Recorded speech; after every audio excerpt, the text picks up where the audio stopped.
right, so we have here with us, we're honored to have Honorable Minister Emmanuel Ibe Kachikwu, Nigeria's Minister of State for Petroleum Resources. It's great to have you here with us, sir. Thank you very much for having me. I'd like to start by talking about your concerns around the oil price environment, especially given the competition from shale oil. Well, it's a dynamic field, and I think all of us, we've gotten to a point where none of us bothers to predict.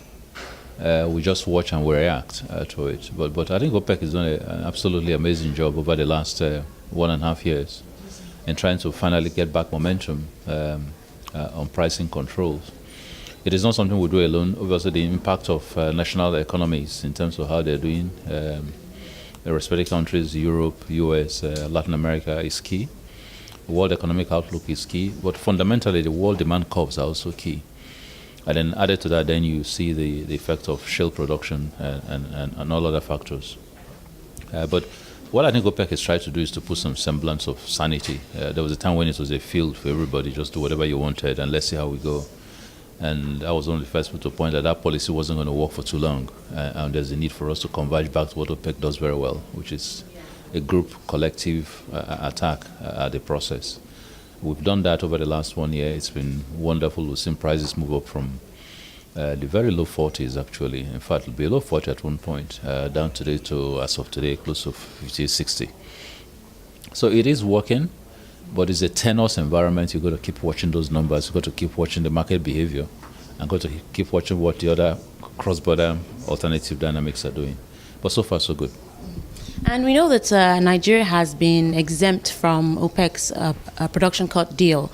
But there are calls for Nigeria to be included in that sooner than later. And there's a meeting coming up in November. Do you think that that is likely to happen soon? Well, I say to people who say that Nigeria, in fact, has been compliant. It depends on how you look at the rigors of the analysis. First of all, before all this began, for more than 2 years, we were so underproduced, as low as 1.1 million barrels, below our 2.2 million threshold. So we've actually contributed substantially over the last 2 years to the volumes that helped create a bit of stability in the system. Now we're still below the 1.8 that OPEC expects us to be at. So in some reality, by virtue of just not even a national activity, but by virtue of reality of our production dynamics, we're actually over compliant.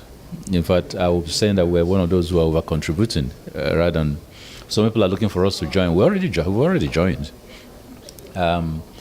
Obviously, if our production thresholds as of this month about 1.7 gets up to the 1.8, we've undertaken that we'll try and cap it at those, and then begin to focus more on condensates, to give us whatever volumes that we need. So we're compliant. We're watching those numbers. When we'll be able to come back systematically into what OPEC will recognize as a 1.8 announced compliant level. It depends on what our engineering says. We have 1 or 2 fields that haven't been able to come on stream because of the effects of militants over the years. Those are being repaired. Hopefully, about the first quarter of next year, that repair should be finished. And that's when I think we're going to then have the challenge of a capacity to produce over and above 1.8, but obviously a responsibility to stay within the 1.8 million cap. I'd like to move slightly away from that. There's a lot of anticipation for the PIB. We know that, we have seen some moves in the Senate, but investors and operators would like some clarity in regards to the fiscal terms or fiscal bill. Could you perhaps give us a heads up on what we can expect? Okay, in terms of what the Senate has done, they've dealt with the governance bill, not the fiscals, and they've passed that, but then it's a two-chamber assembly, and so the House is I think a little bit behind in terms of catching up. But I think they're at a point now where you're going to have a collective team, there's a joint committee between the House and the Senate to harmonize what the Senate had passed, and then come up with a full governance bill. But that's 1 out of 3 bills under the PIB series, I call them. And the second is going to be the fiscal, and of course then you have the host community issues and all that. The fiscal, we have taken the lead in the executive by developing a fiscal policy that addresses what the numbers should look like, what the tax regime should look like, what the relationship should be like in terms of the sharing formulas and all that. That's going to the Federal Executive Council. It hasn't been taken yet. Hopefully, it'll be taken in the next couple of weeks. And once we have that, we're obviously going to turn that onto the Assembly.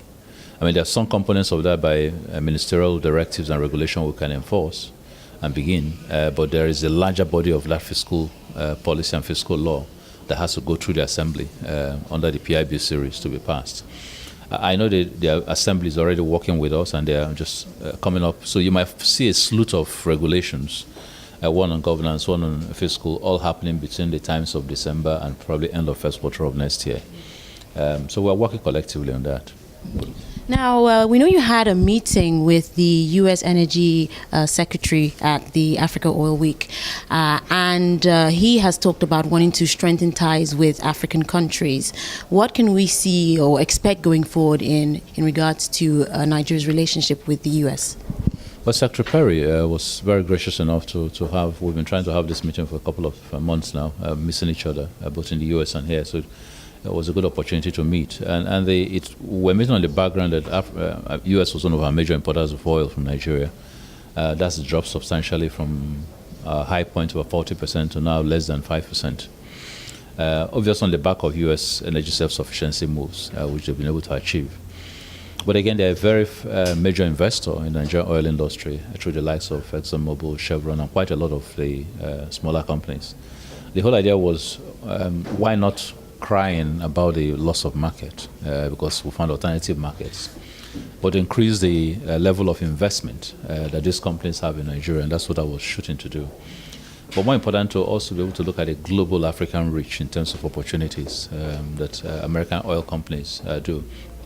Unlike, say, the likes of Russia and Europe, where governments tend to have a bit more influence on what the outlook on investments are for their locals, America has a lesser influence from a governance point of view of central government. Companies basically do their own deals and pay their taxes.